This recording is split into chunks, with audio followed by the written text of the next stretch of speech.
तर नमस्कार मित्रांनो, गुड मॉर्निंग. आता गुरांना सकाळचं खायला टाकतो. बैलांना अगोदर वैरणीची कुट्टी टाकली आणि वैरणीच्या कुट्टीवर नेपियरची कुट्टी टाकतो. हे दोन्ही मिक्समध्ये खातील, कारण की नेपियरला कंटाळेतच गुरं.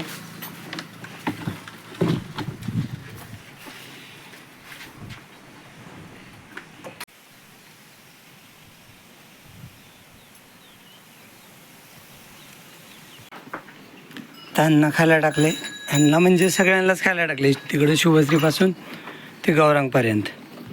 आता गरमीचा सीझन आहे ना, तर त्याच्यामुळे गरमी सहन होत नाही जर्शकांना. हे बघा ना, हिने काय केलं आहे, इतकी पातळ शेण टाकले ना, लयच स्टॅलिनचं शेण बरं का, हे इतकं पातळ टाकले, तिला तर औषध द्यावंच लागेल. फक्त बैल जरा नाटकं करतात ना, तर त्याच्यामुळे बैलांच्या ह्याच्यात वैरण मिसळली, कारण की वैरणीची कुट्टी कमी होती, फक्त 1 कॅरेट शिल्लक आहे. ते पण मग जे नेपेर खाणार नाही, नेपेरची कुट्टी, मग ते त्याला टाकायचे. तर त्याच्यामुळे एक शिल्लक ठेवले. मला आधीच माहीत होतं बैल खाणार नाहीत म्हणून, म्हणजे ते पांढरे बैलवर का हेवाले बैल खातात. ह्यांना फक्त नेपेरच टाकला आहे, तरी फक्त नेपेरची कुट्टी पण खातात. फक्त नेपेरची, फक्त ऊसाची पण खातात. तसे गिर गुरं खिल्लारपेक्षा जरा कमी नाटकं करतात, आणि जर्शे तर नाटकंच करत नाहीत. गुपचूप जे भेटेन ते खातात जर्शे गुरं. तर गौरांगा हा गवळा ना, जर गौरांगपेक्षा जरा जास्त नाटकं करतो. ए पारशी पारशी,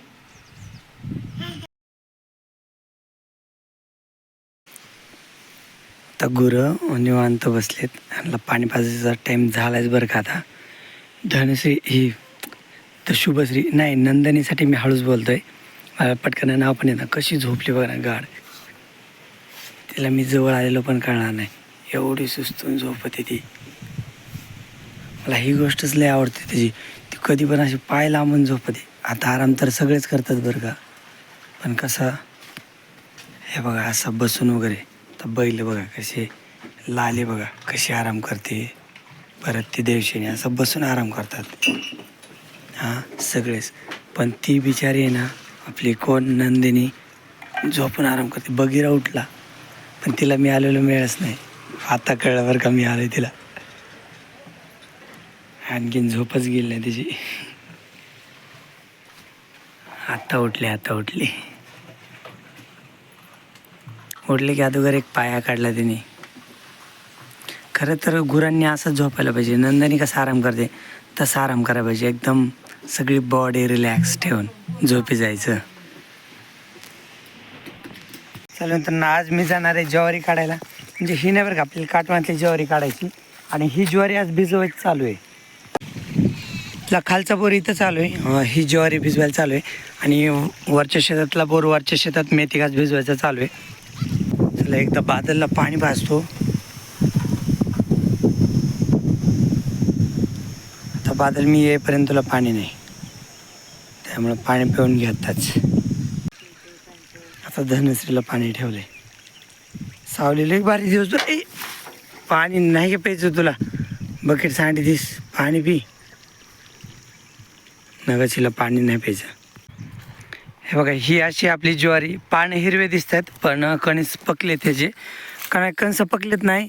आणि आईन मी दोघंच आलो ज्वारी काढायला. थोडासा उशीर झाला आहे, म्हणजे ऊन बिले झालं आहे, पण होईल तेवढं काढतो. हे बघा, ही अशी ज्वारी. परत ह्याच्यामध्ये हा ताग आहे, ताग पण काढायचा आहे. ह्या तागामुळं परेशान होईल, नाही तर ज्वारी काय नाही, एका दिवसात तर दोघांनी काढून टाकली असते आईने मी. पण ह्या तागामुळं उशीर होईल, मध्ये मध्ये ताग आहे ना. आम्ही आलो होतो ना, तर एक पात लावली बरं का कडीला. ऊन पण लई, आता ऊन कमी झाले, पण जेवण करायला जायचे. आणि दुसरी पात अर्ध्यात काढली. तर ज्वारी काढून थकलो होतं ना, तर त्याच्यामुळं घरी आल्यानंतर जेवण करून थोडीशी झोप घेतली, तर त्याच्यामुळे चेहरा थोडासा सुकल्याने वाटतंय. पण मी आता झोपेतून उठून आले आंब्याच्या शेतात. तर एकदा जस्ट अशी चक्कर मारायला आंब्यांना, म्हणजे कैऱ्या वगैरे वाऱ्याने पडत आहेत का, कुठल्या झाडाला पाड लागला आहे का, आंबे व्यवस्थित आहेत का, आंबे चोरीला जातात का, अशा सगळ्या गोष्टी बघायला मी आंब्याच्या शेतात आलो आहे. तर तुम्हाला आंबे दाखवतो. आणि ते विकायला आले होते आंबे, ते बघा एवढलेच आंबे होते, आणि एवढासुद्धा पिवळा कलर नव्हता त्या आंब्यांचा. पोपट त्रास देतात का, तर हे बघा, ह्यो आंबा असा पोपटांनी खाल्लेला आहे. परत तुम्हाला दाखवतो, हे बघा तिथं खाली एक कोय पडली, ही पण पोपटाने खाल्लेली सगळी. असं पोपटाचा पण कार्यक्रम चालू आहे कच्च्या आंब्यालाच. बघा आता आपले आंबे एवढ्या साईजचे आणि ते प्रदर्शनामधले आंबे तर मी तुम्हाला दाखवले, तरी पण ते आंबे एवढे पटापट विकले. लोकांना सीझनच्या आधीवर खायची एवढी घाई ना, म्हणजे आता सीझन चालू झालं बरं का, पण लोकांना जेवढं शक्य होईल तेवढं लवकर खायचे. आता ह्या आंब्याचे आपले साईज बघा, आणि ते तिथं आले होते ते आंबे कसे होते, तर मी तेच बघायला आलो होतो. एकदा चक्कर मारा म्हटलं, कधी पाड वगैरे लागलाय की काय आंब्याला एखाद्या, बघावं लागतं. तर हे असं झाड आहे आणि ह्या आंब्याच्या झाडाच्या बाजूला हे बघा इकडे शेतात आपलं आऊत सुटून पडलंय. भैयानी आणि पप्पांनी दोघांनी मिळून ह्या शेताला आऊत आणलंय. वरच्या साईडला थोडं थांबले, मग त्याच्यानंतर मध्ये शेजाऱ्यांचे बैल होते म्हणून खालच्या साईडने आऊत आणत आले आणि आऊत सोडले, म्हणजे अर्ध्यातच आऊत सोडले. आणि एवढंच आऊत भैयानी आणि पप्पांनी दोघांनी मिळून मशागत केली. मला एकदम स्लोमध्ये दाखवतो तुम्हाला, म्हणजे आंबे कसे आहेत. हो, तर हे बघा हा आंबा दिसतोय ना, तर असे आंबे आहेत सध्याला आपले. छान, म्हणजे एवढा पिवळा कलर आला नाही बरं का, पण येईल इथून पुढे कलर. छान आहेत आंबे. आता मी सगळ्यात शेवटचं झाड आहे ना, म्हणजे तिकडं आलो आहे. आता हे आपलंच आंब्याचं शेत आहे, तर कधी कधी चक्कर मारायच लागते, नाहीतर मग आंबे चोरीला जातात. तर त्याच्यामुळे लक्षात ठेवावंच लागतं आंब्याकडं, की पाळ लागलाय का, चोरी जायला लागली का, असं. पण म्हणजे चोर घावला तरी काही करताच येत नाही, लोकलचेच लोक असतात, तर त्याच्यामुळं घावलं तरी काय, मला तर म्हणजे कोणालाच काही करता येत नाही. जस्ट एक चक्कर मारायची, पण आपल्याला पण बरं वाटतं जरा शेतातून फिरून आल्यावर.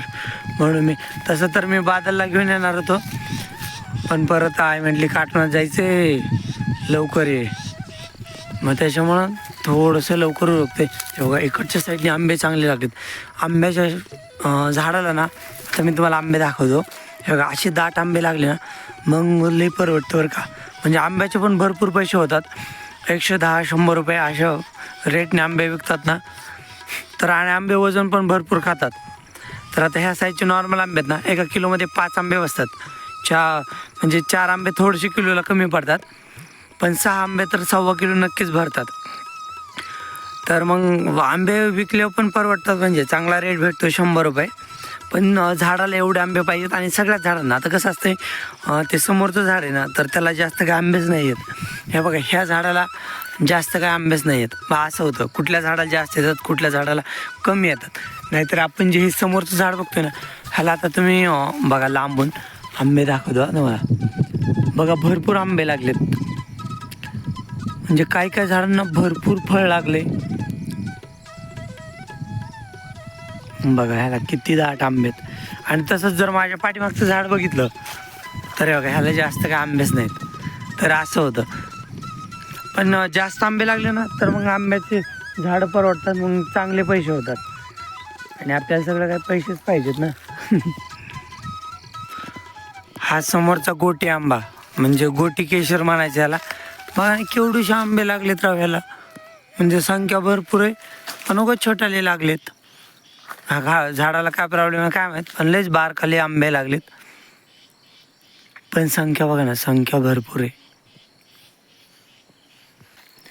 मी आत्ता दाखवलेलं ते मोठ्या आंब्याच्या उजव्या बाजूचं झाड होतं. हा समोरचा सगळ्यात मोठा आंबा. ह्या आंब्याला जरा कमीच काय राहिलात. आणि हा बघा हा आंबा, ह्याला यावर्षी सगळ्यात जास्त कैऱ्या लागल्यात.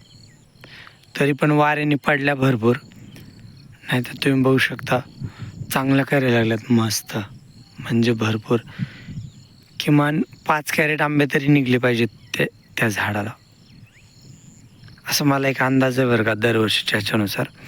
पण आणखीन पाड लागायचा आहे. पाड लागेपर्यंत पाऊस येतो की वारं येते काय माहिती. पाऊस वारं नाही आलं तर 5 कॅरेट निघतीलच आंबे, पण मध्येच काय विघ्न आलं तर मग कैऱ्या गळतात.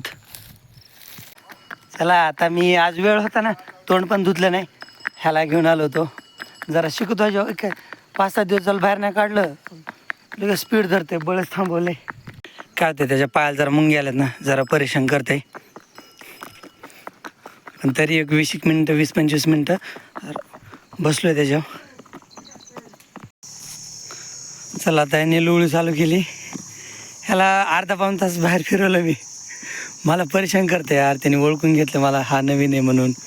भरडीला लय व्यवस्थित चालतं. मला काय तर रोडला स्पीड धरली ना त्याने, मग मला बॅलन्स राहत नाही त्याने स्पीड धरल्यावर.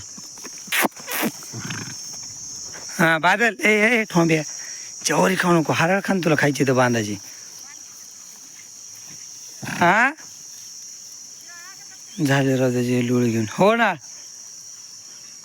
त्याची लुळी घेऊन झाली. आता थोडंसं गवत खाऊन देतं त्याला, थोडंसं, कारण का आता संध्याकाळचा वेळ झाला ना. आज दुपारून ज्वारी काढायला गेलो नाही, मग त्याच्यामुळे आज बादलला फिरायला वेळ भेटला. आणि पप्पा पण घरीच होते, मग पप्पांनीच गुरांना पाणी वगैरे दाखवलं आणि खायला वगैरे टाकलं. म्हणून मग मला आंब्याच्या शेतात जायला टाईम भेटला, बादलला बाहेर काढायला टाईम भेटला. त्याला पण काय होतं माहिती आहे का, रोज बाहेर पाहिजे तो पण, रोज किंवा दिवसाआड. त्याला आता 5-6 दिवस झालं बाहेरच नव्हतं काढलं. म्हणजे काल धुवायला काढला पण लगेच बाजूला धुतला आणि लगेच जागेवर बांधला. मग ते आज लय पळत होता. आणि तो काय करतो, मला इकडं वरती जायचं होतं आंब्याच्या शेताकडं, पण तो हौदापासून वर गेलाच नाही. मला मी थोडंसं उतरून घेतलं आणि परत बसलो, तर परत तो जायलाच तयार नव्हता तिकडं. मग इकडं खाली आणला तर रस्त्याने बरोबर गेला. मग रस्त्याने पळायला लागला.